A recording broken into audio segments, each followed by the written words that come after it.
Слышишь, как невесомо крышу нашего дома пышный вновь покрывает снег. Утром сказка растает, мудрый все это знает. Счастье, видимо, не для всех. Как в первый раз смотришь в глаза. Hello and welcome to the Serfs. I'm Lance. I'm Dave. And today's episode is brought to you by Letter P for Pants on Fire, because we are talking about the Lügenpresse, Seville Lügenpresse, the fake news. Fake news. Yeah, fake news. It permeates our lives. It's every single major news establishment in the world right now seems to be fake. It's the NBC, the CNN. They're all fake. They're liars. Except for Breitbart. Yeah, Breitbart. Yes, obviously, friend of the people, doing God's work. Really, that's Breitbart. I think that's their official slogan: doing God's work. If God was a sadistic asshole. Yeah, no kidding, and a racist. Which? Well, according to the Bible.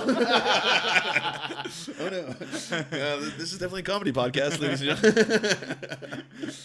Yeah, so we're going to be talking about basically what? The war on the media? Is that probably the best way to say it? Yeah. The war on the media. That's going to be our main topic of the week. But before we get to that, we have a ton of news, and we are also going to have a special segment on the Omar Khadr settlement, which is a huge hot topic in Canada. Which, when you hear that sentence, huge hot topic in Canada, probably means worldwide it equivalents to, like... Nothing. Yeah. Yeah. Dropping a napkin on the floor and having someone be like, "Sir, is this your napkin?" Sorry. Yeah, exactly. Oh, okay, well, yeah. That's the controversy, folks. You heard it here first. But I guess we should start, like we always do, by describing what we happen to be imbibing. I didn't even mean to do the Dr. Seuss rhyme right there.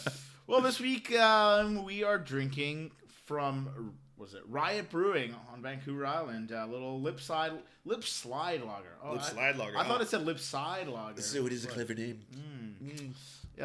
It's okay. Yeah, it's all right. It's a beer. I've never heard of it. I mean, obviously, this doesn't really translate via the audio.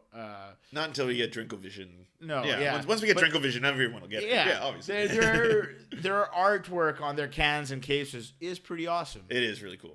It's like an acid trip to the Rolling Stones. I was going to say, it's like a Rolling Stones concert on acid, basically. Yeah. So that's cute. I can't tell you how many beers or wines I tried just because the labels are good. Graphic artists probably have like a shitty time doing corporate stuff, but if they have to do alcohol, it means something. They actually translate into sales. I will buy it because it looks really interesting. You're basically just a big child. Yeah, basically. With lower IQ. Is that after the alcohol or before the alcohol? Let's see. Yeah, so I guess should we start with Donald Trump Jr., who is not having a great week. Chip off the old block. Oh, yes, so daddy. I guess for those of you who don't know, Donald Trump Jr. is in a bit of hot water right now because apparently he had a meeting. This one's really strange. This one's strange. It's not just like he had a meeting with a Russian. You might have recognized the music we played to open this episode, and you're like, why are they playing this pop star's weird Russian music? Well, the reason behind that, folks, is that is the pop star who apparently arranged the meeting with the lawyer who met with Donald Trump Jr., who claimed to have some kind of really bad evidence against Hillary Clinton or something damning. Well, right? I mean, that's what his excuse is. Yes, at this point. We don't know. I mean, for all we know, that was when they actually went into bed with Russians, and they're, like, we'll help you win. We'll hear some, the door is open for endless possibilities. Yes. Of course, they said that they met with that Russian agent because the Russian agent was promising them damning evidence on Hillary Clinton. But the day before, it was, what was it, that he had never met? Or First it was I had never met that person. Yeah. Then it was First it was what are you guys talking about? Oh yeah, sorry. This is ridiculous. The assertion that this even happened is ridiculous. Yeah, exactly. And then, the gall for you to even ask. Yeah. And then it slowly snowballs from there to like, oh, what person? Yes. Oh, yes. When? Yeah. Oh, well, we're going to meet about this. Yeah. It's nothing. Yeah, and then exactly. it's a different nothing. And now it's all of a sudden it's about Well, at this point, it's supposed to be about damning evidence against Clinton. Yeah, But I mean, like, obviously, with their track record of the truth and the truth. who fucking knows, right? I mean, like, they've lost any will or any goodwill. You mean? Yeah. To No, absolutely not.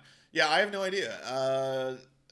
Is he self-incriminating himself by stating, I didn't have a meeting with this person, then I did have a meeting with this person? Well, I mean, he's not under oath, so I mean... No, I guess that's true. Yeah, that's true. He did say that he would meet with the Senate Intelligence Agency because they were like, we want to ask you questions. and he said... That is how they talk. And he said he would. I also read something that, like, earlier today that Donald Trump is just finding out about this in full honesty. Where it's like, insert jerk-off motion no here. kidding. Yeah, if you can't see it, we're jerking ourselves off. One interesting thing I did see, this is later in the day, so I don't know if this is true, Yeah. but, we're just going to roll with it Yeah. because that's how we roll. Yeah. Was the same day or the day after that Donald Trump and his cohorts, Donald Trump Jr. and his cohorts met with this Russian pop star secret agent. The pop star's lawyer, the pop star's lawyer who was an associate of the pop star. It's so weird. Secret agent. Yes. I mean, like, that lawyer is definitely an FSB agent, right? I mean... Mr. F.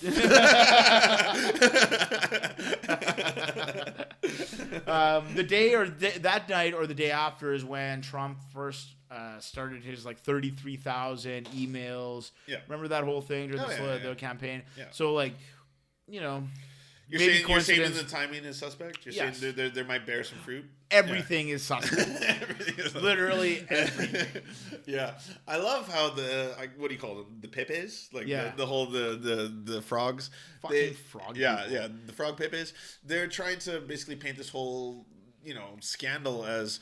What are you guys, stuck in the Cold War? Is this like the 1960s? Stop being obsessed with the past. It's not the 1960s. You know what it is? We're back in the 1950s where the Nazis have now been replaced by fucking frogmen.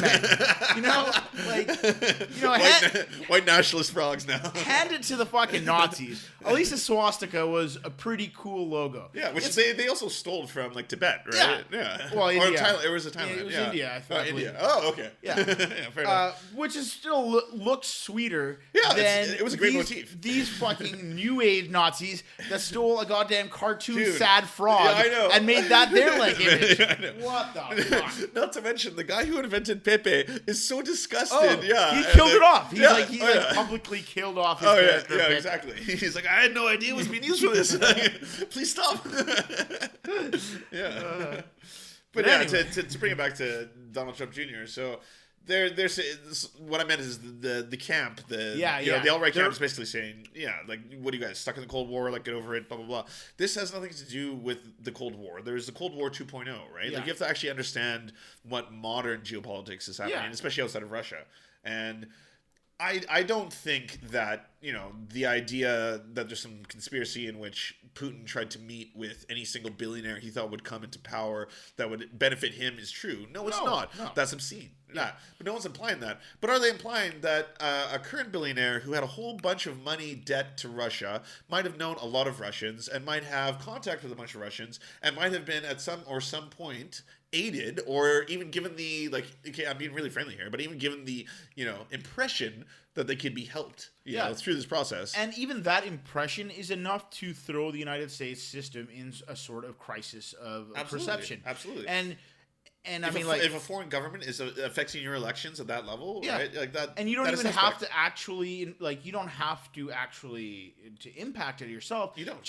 Just the mere suggestion that you are complicit in this kind of upside down. That's why just the idea of the meeting alone is wrong, right? Yeah. It's fundamentally against the American democracy at some level because it's going to affect their ability to render a decision that is impartial. And I mean, it's like you said, it's not about Putin. I mean, who knows? Maybe. I mean, yeah. I'll give you the benefit of the. We'll give it the. Yeah. I mean, we're not ones to give Trump the benefit of the doubt. Maybe Putin was. Okay, we're being really friendly here. Yeah. This is because I at one hand I'm saying, maybe Putin had nothing to do with Trump and he just wants to sow chaos and didn't want Clinton to win and just sow chaos. Sure, which is a possibility. Yes. On the other hand, I'm a firm believer that there is a fucking urine pee-pee tape in a hotel somewhere out there. And Putin has that urine pee-pee tape. And Donald Trump kisses the ring because he doesn't want that pee-pee For the tape PP to out get out. Yeah, absolutely. Yeah. Which can also be true. Like, those could both be true. Oh, I think there is an equal 50-50 chance of them being true. Which just really goes to show where we are in the modern world right now. Yeah, democracy gets decided by a jar piss.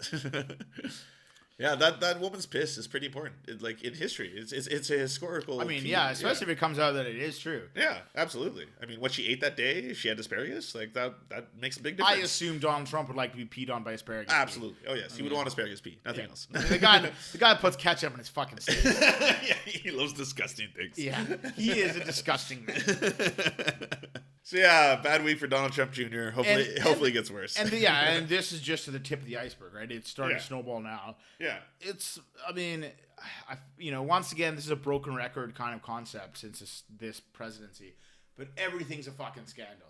Every week there's a scandal that's bigger than the scandal. That's like we passed Watergate levels. Of long ago. And like. The special investigator Mueller is still doing his, FBI-ish kind of investigation of this. Yeah. Whatever we're seeing in the public sphere is nothing compared to what is happening in the background. Yeah. Oh no! So, no! Eventually, there will be some fireworks because these fucking Muppets are so bad at keeping the lid on even the tame stuff. Yeah, that seems unlike that are not scandalous. Yes, yeah, that is scandalous. Well, but not extremely scandalous. Yes, yeah, and there's some more scandalous. Oh shit yes, back there. absolutely, absolutely. So, fuck, whenever that shit. Yeah, Sean Spicer's gonna spend a long time in the forest. Well, Sean Spicer's dead, isn't he? Yeah. I mean, I haven't seen him in a long time. I assume he's dead. Prove me wrong, internet. Prove me wrong. Now they just have that disgusting troll of Huckabee's daughter out there who comes out and that's Huckabee's daughter. Yeah, dude. I didn't know that. Yeah. Oh, that makes so much sense. Yeah, you oh think my that God. like Sanders? Yeah. SS. I just call her SS.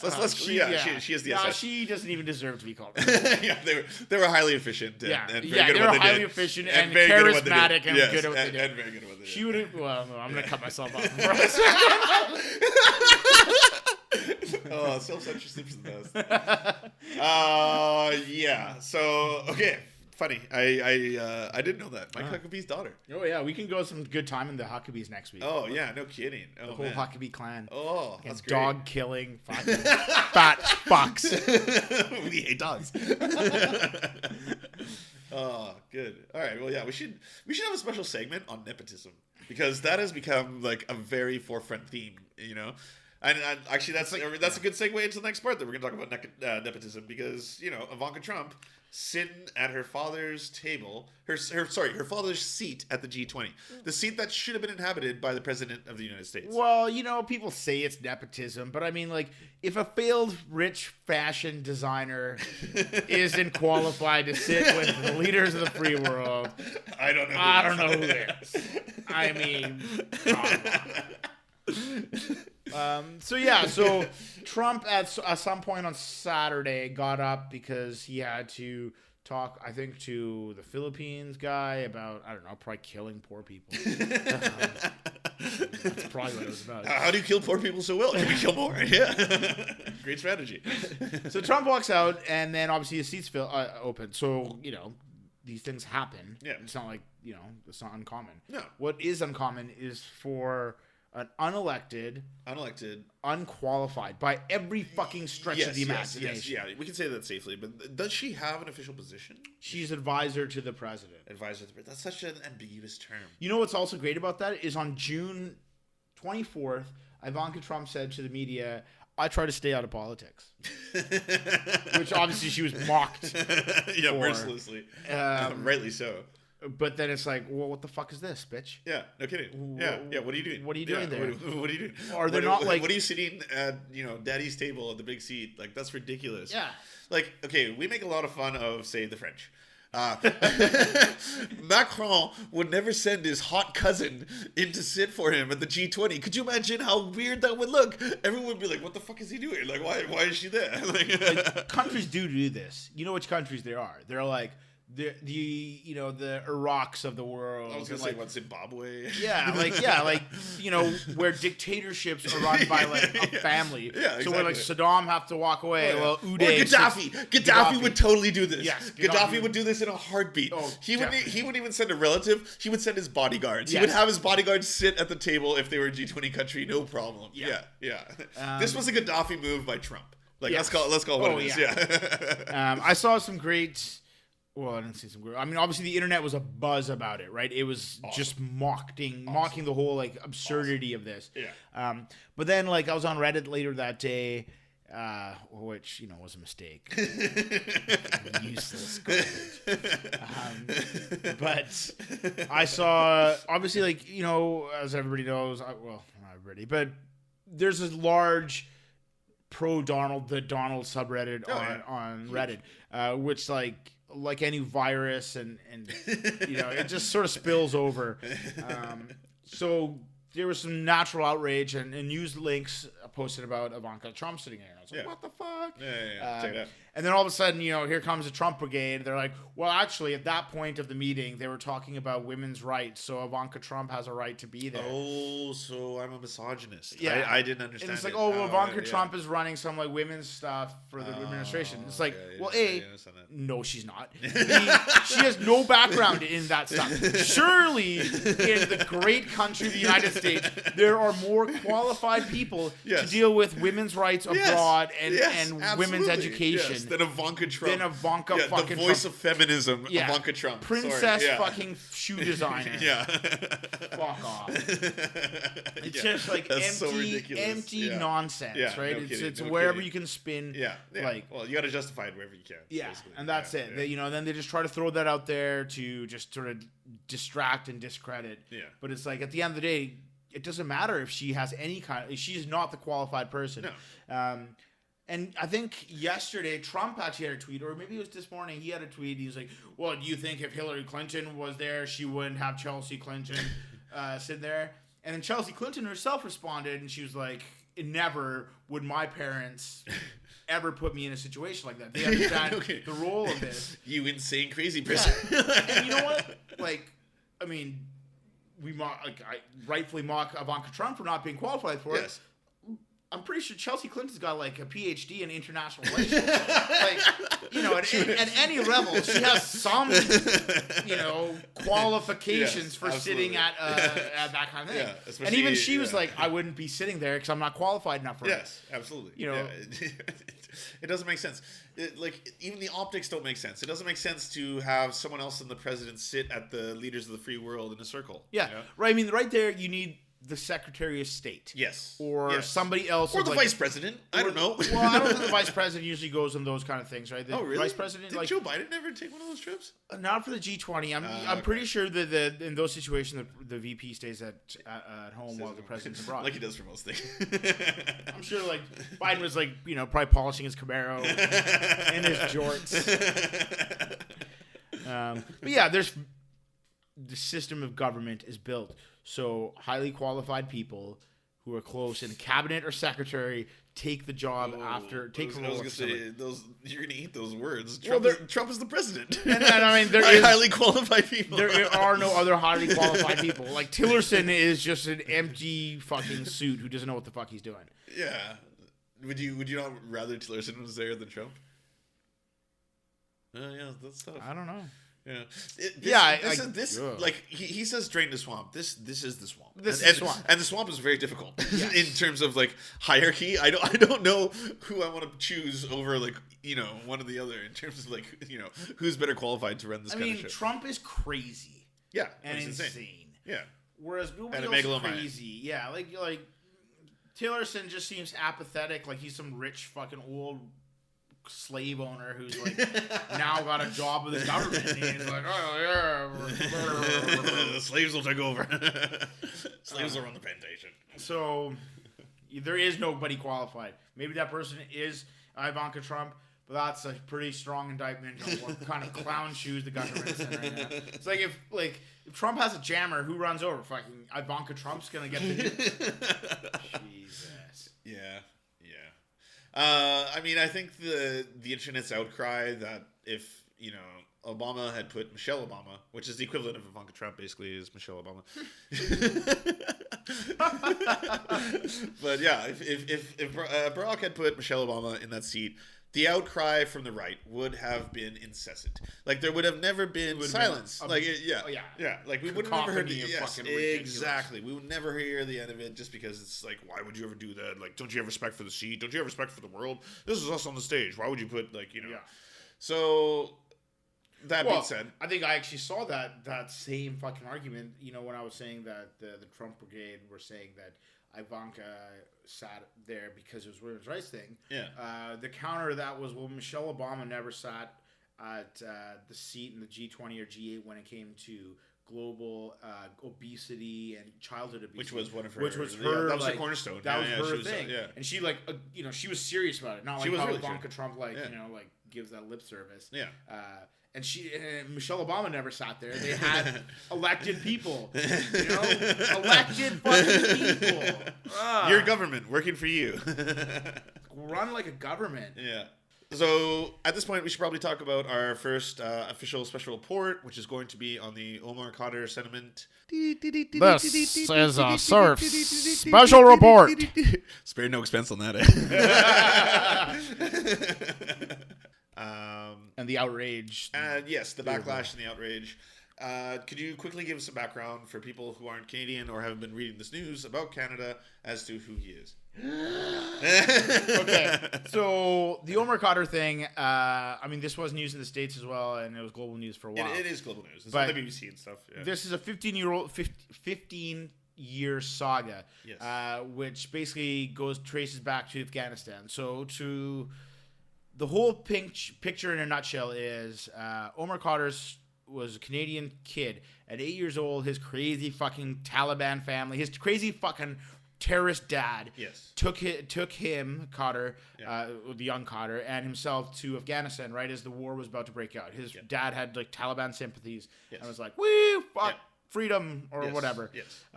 So Khadr, who's now 9 years old or 8 years old, goes to live in a Taliban compound.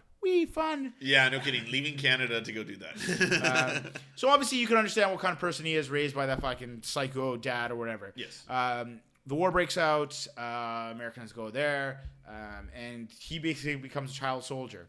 At 15, he then kills an American soldier, which at the time was widely reported that he killed a medic, which really added to the outrage, because you don't kill fucking medics. Yeah.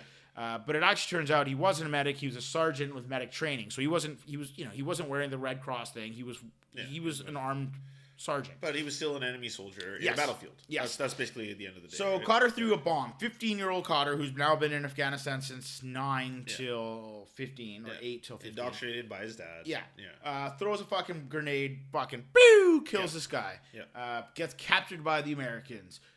Gets sent to the Disneyland of Cuba. That's a great way of putting it. So he gets sent to Guantanamo for 10 years. Gets horribly tortured, everybody there, for 10 years. Yeah, I mean, we've seen some of the video of it. We haven't seen the extent of it, but what has been released has been basically a little kid getting tortured. Right? Well, I mean, a 15-year-old boy. This. I think right now what I'm saying is the crux of where the conservatives and liberals really fight on this thing. Right? Yeah. He's a man child. Whatever. Yeah. But anyways, you're watching a younger adolescent be tortured. Yes. Now there are human rights groups and groups in Canada that were basically saying, well, he's a Canadian citizen. Yep. He should not be tortured in Guantanamo Bay. Yes. Canada should be saying, hey, release our citizen. Yes.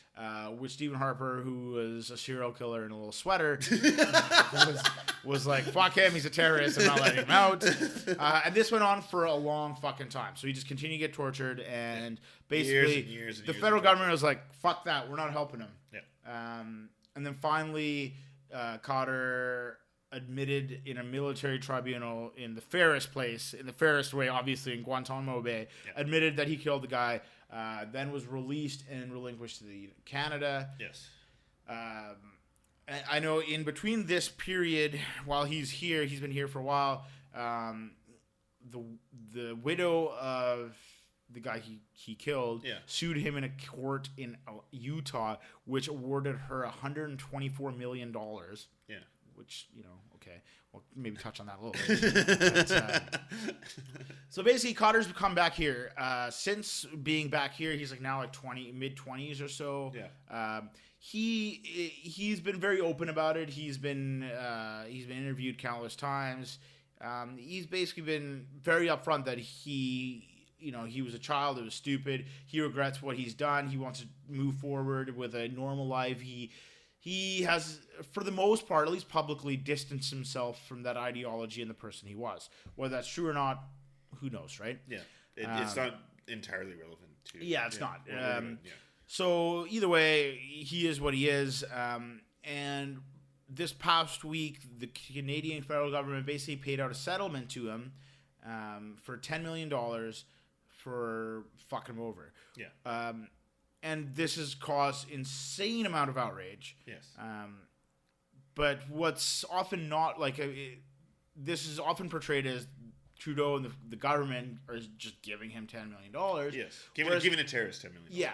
Whereas most legal analysts have said that this is a settlement like any civil settlement. You'll see a lot of people settle out of court because you're going to lose in court. Yeah. You're going to settle before you get to court. Yes. He had won, I think, twice or maybe 3 times at the Supreme Court of Canada. Yeah. His case in front of the government. Yeah. The Supreme Court saying, we fucked up. Yeah. He should have been given his due rights as a Canadian citizen.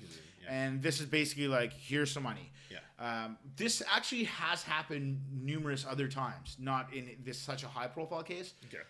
But there are people who basically been deprived their rights, and the Canadian government's like, "Fuck, we fucked up. Yeah. We knew we fucked up. Here's some money." Yeah. But this has become a huge story. It's Not Aboriginals. no, not them. Not them. So basically, this has become a huge, ugly wedge issue where everybody's like, they're giving this terrorist $10 million. They're weak on terror. Because it's so easy to put in a headline, right? Canadian government gives terrorists $10 million. Yes. And then, boom, outrage. Like, that's so easy to get outraged. Oh, I'm yeah. outraged just making that up right now. Oh, yeah. Military families are like, this is outrageous. We fought for the country and you're fighting with a terrorist. Yeah, I died and I didn't get $10 million. Yeah. And I mean, fair enough. But on another hand, I keep thinking it's like, well, aren't you fighting for Canada? Isn't the whole point of Canada fighting for your country, so you're fighting for the rights of that country? Also, like, you have to look objectively at what this is trying to do. This is trying to basically set a precedent in which, there is no level of citizen that we shouldn't recognize. Well, there actually is a shit ton of precedent for this. Yeah, that's exactly. why, that's why the government would never win in a federal case in court. It would not win. Which is why the $10 million settlement is low. Yeah. Yeah. Which is why, it's a shitty spot to be the federal government because there's just no way you could slide this button underneath, right? It's like, it's a hot button issue. Yeah. It looks terrible on both ends, right? Yeah, if you didn't give him anything, that's still, you're continuing that pattern of shame on you. Yeah. And if you give him $10 million, it's very easy to say you're giving a terrorist $10 million. Yeah. Because he did kill an American. Oh, yeah. And he was a part of the Taliban. He was a part of the child. Yes. As a child. I mean, like we said, it's not really relevant, but he does seem totally changed. Yeah. I guess so now we're getting to the part where this basically divides the right and the left. And, we're not trying to take sides in terms of who's right or wrong here, but Canada's wrong. That's essentially what the court said. That's what the court said. Canada's wrong. I think most people say torture sucks. Don't torture people. Well, no. Most people say that, and what's actually true is that the reason torture doesn't work is that it's too effective. It's so good that people will say anything to get the fuck out of torture. Yeah. Which makes sense. I could be tortured for more than a minute. Like, we're so soft. Yeah. 2 seconds of a fork in any part of my body, and I'm like, okay, what do you want to know? I'll tell you everything. I killed JFK. Yeah, I killed JFK so bad. So many times. I'll kill him right now. Give me JFK. I'll shoot him. But yeah, so... you gotta, if you can, the really hard thing about these kind of things, like a story like this, is that it's very emotional. Yes. And it brings everybody to the state where they're in this fervor and they want to say that he's guilty. He murdered an American. He was part of the Taliban, and all these kind of things. And while that's all true, if you can take 2 steps back and look at what this is trying to set as a precedent, it's that Canada has to respect all of its citizens equally. We have an obligation. We have an obligation to respect all Canadians as Canadians. Yes. Yeah. That is, that is in my view what the armed forces basically, when they say we're fighting for your freedoms, that's what you're fighting for. Exactly. For the rights of every citizen. Whether or not they're good or bad, it doesn't really. It shouldn't matter in that situation. Yeah. And the most important court cases, law cases, usually have to do with that kind of situation where it's a scumbag. Yeah. Like the People versus Larry Flint. It was a scumbag. He was a huge scumbag. He was totally right in a scumbag. Isn't he still a scumbag? He's still a scumbag. He's a wheelchair scumbag. Are we allowed to say that? Well, I just mean he's like, he's superpowered. but it's just one of those cases where you are defending the freedom of speech of an individual who is the worst kind of person. In the eyes of the law, whether or not you love pornography, but whatever. But that, and we do. Brought to you by pornography. If beer won't sponsor us. I'm sure Larry Flint will. Are you listening, you superhero?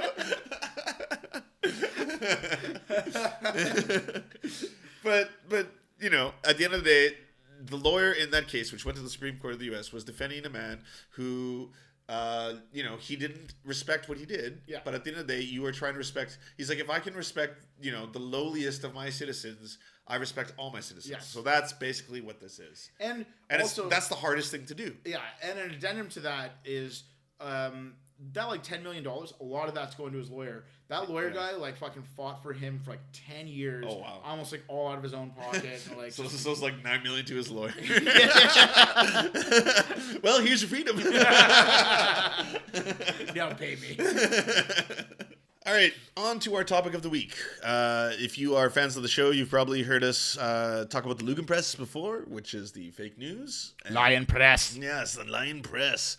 And in a day and age where the majority of the mainstream media is considered fake, and I don't know, bloggers are considered the source of truth. Well, bloggers that agree with you. Yes, bloggers that agree with you, and Twitter, tweets that agree with you, and I don't know, and Pepe's that agree with you. Pepe's that agree with you as well. Yeah, in this day and age, it's becoming more and more chaotic and more difficult to discern the truth from fact. I think Trump came in at a time in which it was very ripe to take advantage of the media and call them the line, not the line press, but call them fake news. Yeah, I think it came at a very opportune time because for a while, a very very long while, they were terrible. CNN was terrible. So many major media outlets were just terrible commercial properties. They were beholden to their shareholders. There was really good journalism going on, and there are really good journalists going on constantly, right? But there was enough, hatred, fervor, whatever you want to call it. There was enough there to be able to grab onto it and make the majority of the people believe that you're right. Well, I think that there's a couple attributes that really play into this. One is that we're now in a period where cable television news has been around for over 20 years. Yeah. And cable television news is fucking horrendous. It's horrendous. Just it's like so a bad. stinky It's diaper so of fucking garbage. Yeah. And we're not saying it's horrendous in the sense that they're lying constantly. It's just horrendous. It's horrendous. Yeah, it's sensationalistic. It's terrible content. Yes. Yeah. Whether or not that's true, that's not even... It's a far cry from the media of old. Yes. Right? Before the rise of the cable news networks, you'd have just your standard news, Ted Koppel's, Dan Rather's, your evening anchor news, which is an easier way to portray the news. You get a segment, a couple segments a night to portray, an hour's worth of investigative journalism or whichever avenue you want to go. Yeah. The problems with cable news was now you've got 24 hours of news. 24 hours. You have to fill so much more. And CNN fills it with just tripe. Yeah. And Fox News fills it with just liberal bashing. Tripe. And tripe, yes. I mean, the common denominator is tripe. And not even that, like, high-grade tripe. It's, like, low-grade tripe. Yeah, it's very bad tripe. So, like you say, like, it came at a good time. It came at a time when people, I think, were already starting to think that on their own. Yes. And we're also speaking about a day and age in which the internet exists. That's it. Right? So that's the other attribute is that the internet basically gave, factor. like, a rise to people's... Let's keep going. The internet gave a rise to people's, like, confirmation biases. Like, yeah, this sucks. Yeah. I don't like this. Because the internet basically, like, if you feel that, like, I don't know, juice gives you cancer, or Cheerios, or a Spawn the Devil, somebody on the internet agrees with you. Yeah. And then all of a sudden you're like, I was right. Juice does give you cancer. We're like the Wu-Tang's first album right now. We got sirens in the background. It's great. But yeah, no, that's entirely true. And that's one of the, for all the good the internet has done to humanity, there is also, the double-edged sword in which you have an unlimited amount of information. Yes. And your ability to discern which is true and which is not is entirely up to you. Yeah. Right? Which, for the majority of people, is a disaster. It's been a disaster. I mean, generally, people are fucking retarded. They are retarded. You're not there. You cannot just dissuade yourself of the facts that you don't like. Yeah. That's not how anything works. That's like, I don't like this, therefore it's not true. Like, even though a lot of those bigger news agencies have a lot of failures, they still have a process. They have a checks and balances system. Yes. And I think that's what we're going to get to. Yeah. We should talk about, we're going to dial it real far back now. Let's go to the First Amendment of the Constitution. Everyone's favorite amendment, right? Well, not the conservatives. We all know what they're... That's very true. But yeah, the First Amendment of the Constitution, Congress shall impact no laws that infringe on the freedom of press. And... freedom of speech. Yeah. And that is, in a lot of ways, beautiful. We do a lot of harping and a lot of ragging on the U.S., but the original founders of the Constitution were basically looking for a way of defining themselves from tyranny. How do we create a new government in which tyranny cannot grow again? Yeah. It cannot become the new form of government. It's not like you couldn't back in the day. Well, I don't even know how it is in the modern day. I don't think you can go to Buckingham Palace and they like throw up the middle finger and say, fuck the Queen. I don't think that flies. No, I don't think so either. But, I could walk up to the White House gates and say, fuck Donald Trump. Oh, yeah, that's true. Yeah, exactly. And as deranged as this sounds, that's a beautiful thing. It is a beautiful thing. That's an incredibly beautiful thing. That's freedom. That is freedom. That is freedom. If you were under the rule of the monarchy and then you fought a war to separate yourself from the monarchy and you became an independent country under, blood, you paid in blood to get this, and you had to write a document in which you were stating ways in which, how do we achieve freedom now? That was the first thing they said. Yeah. Article 1. Like that's an incredible thing. And I'm not a constitutionalist. I'm a basement barrel comedian. But that to this day is incredible. And that is not something that is achievable in every country. That's not something that, is appreciated in every country. No. Even in countries that do have it, they might not recognize the fact that, do you have something in the articles of your constitution that say you have the right to freedom of speech? Yeah. That's the basis. Yeah. Which, basically has set forth the framework for a free press. Yes. The government cannot... Well, that's also in the First Amendment of the Constitution. Yes, they can't make rules infringing on the freedom of the press. Freedom of the press, yes. And I don't believe until there was that Supreme Court decision where it was Minnesota or someone versus someone, but that was the first time it was tested in which this corrupt mayor and maybe the police force or something were trying to fight the local news organization in that district to be able to release the statements they were going to make on those individuals. And they took it all the way to the Supreme Court, and the Supreme Court said, this is very strict in the Constitution. Yeah. You cannot infringe on the freedom of the press. But that was the same decision that defined libel. That was where libel came from. Was okay. that decision basically said you do have freedom of the press and you do have the right to publish what you want. However, if you are intentionally and maliciously lying about somebody, that's illegal. Yeah. Yeah. And so that's where libel comes in. I see. And that's pretty pertinent to our man Don, because our man Don, he has about 4,000 litigations going on right now. Yeah, I know. Wow. Yeah, 4,000, either existing or pending or over. But Donald Trump has been involved in 4,000 different litigations. And of those, several are involving libel, in which he's called out people for what he claims is lying about him. Yeah. Extrapolate all the way to the presidency. Now we have a president who is obviously being harshly criticized by major media outlets. Yeah, your CNNs, your NBC. Yeah, true. All of them. Yeah, take your pick. Even sometimes Fox News. He's got Fox and Friends in the pocket, and they're always great to him. The few journalists on Fox News. Yes.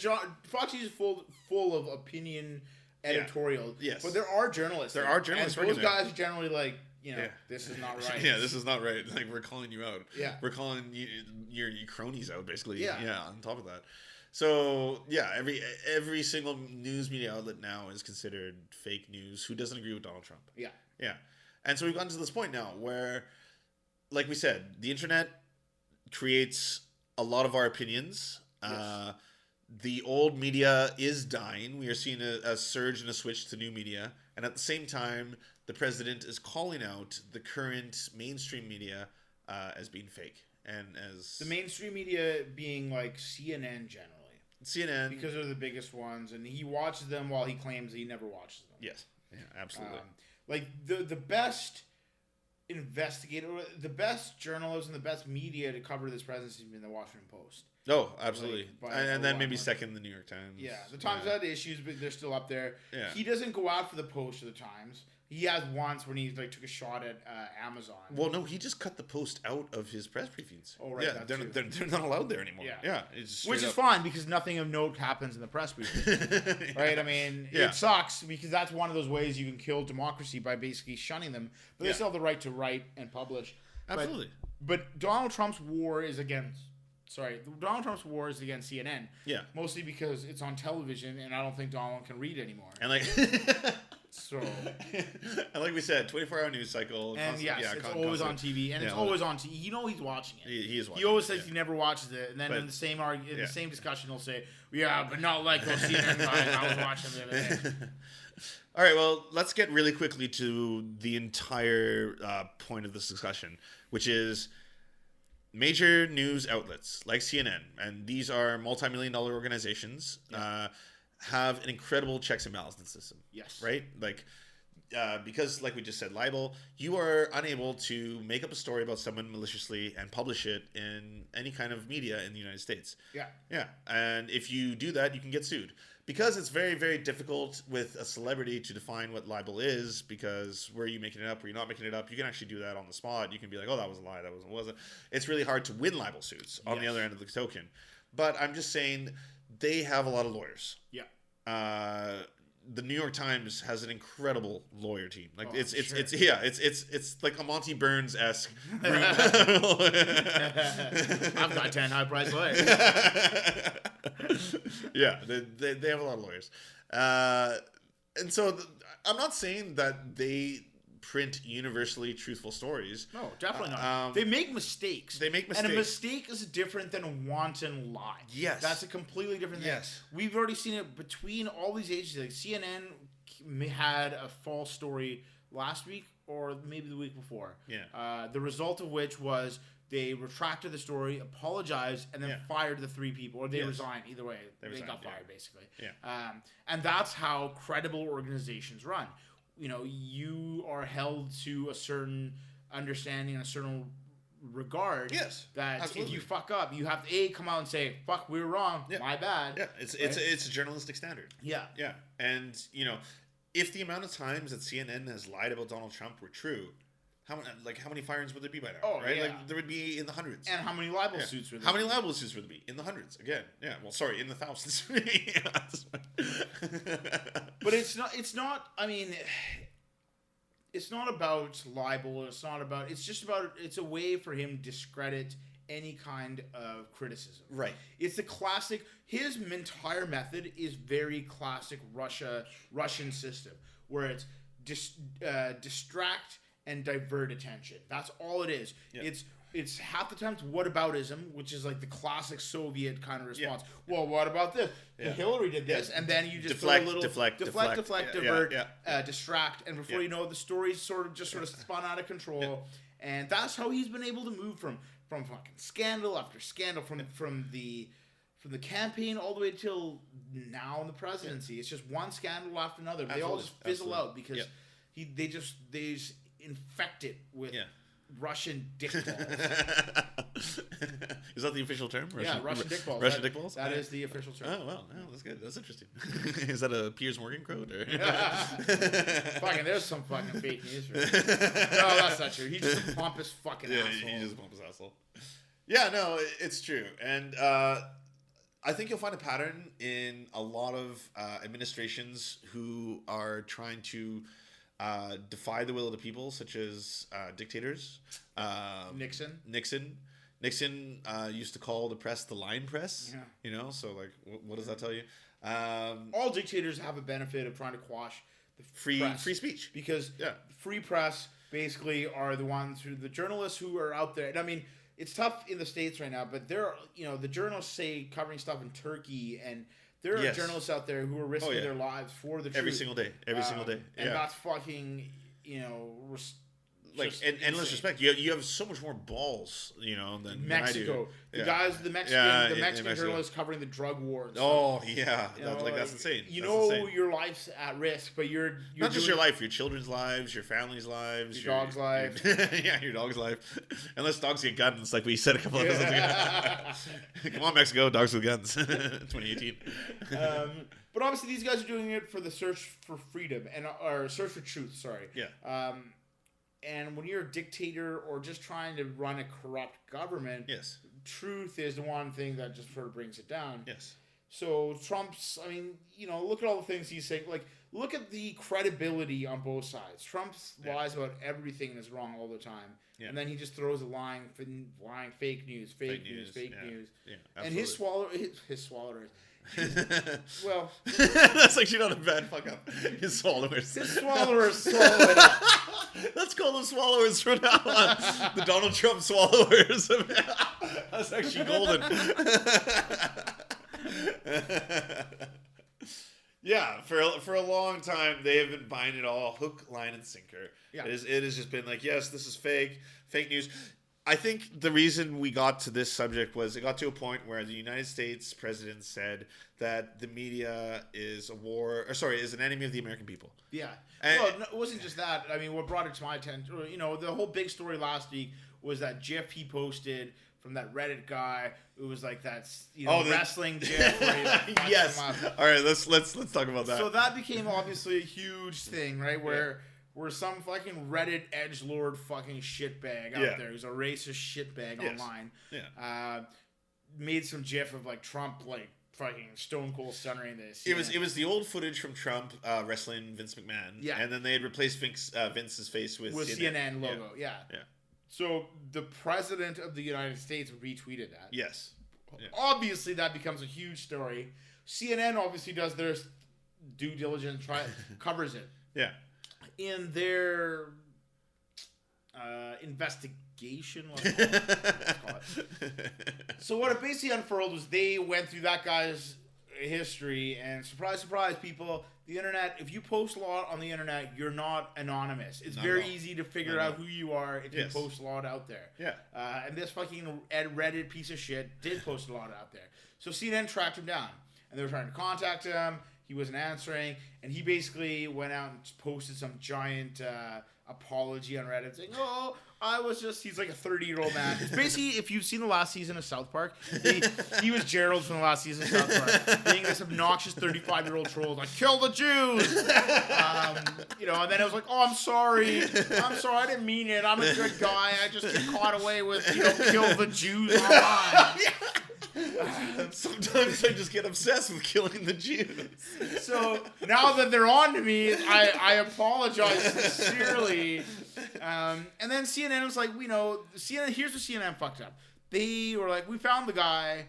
We reached out to him. He didn't respond, and here's his thing. And they're like, we will hold his identity secret for now if he sticks with his word about not, if he sticks with his word of not doing it. Yeah. And then that became a huge deal because it was like either you do disclose his name, which I would say, yeah, fuck it. Yeah, because absolutely. fuck you asshole. Yeah, you don't have a right to privacy on the internet. Yeah, you don't. yeah.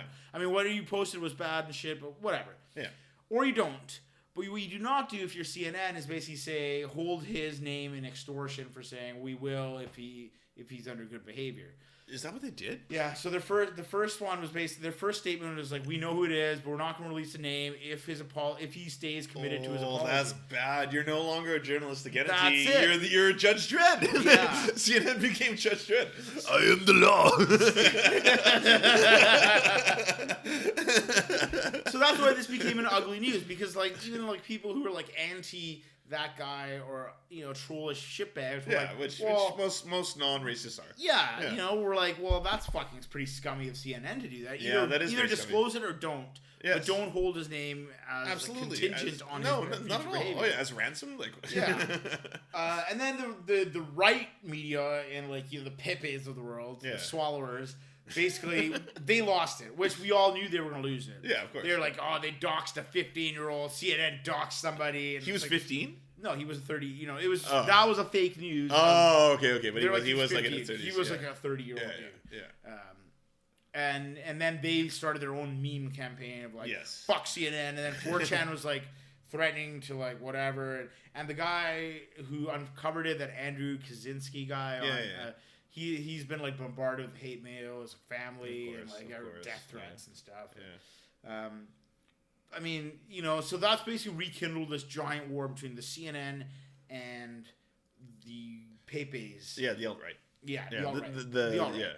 The alt-right. So CNN is the one that's taken all the brunt of this. Mm-hmm. But what should be noted here is that the winds could change very easily, and this could change to anybody else. CNN is in the crossfires right now, but it's that whole first they came for CNN, and then they came for the Jews.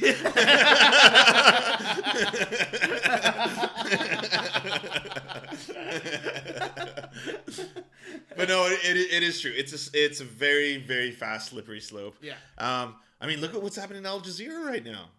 Al Jazeera is under hostage by a lot of very powerful figures. Yeah, all those countries shut down Al Jazeera. Yeah, we're done. We're done with uprisings. we're done with free press in the Middle East.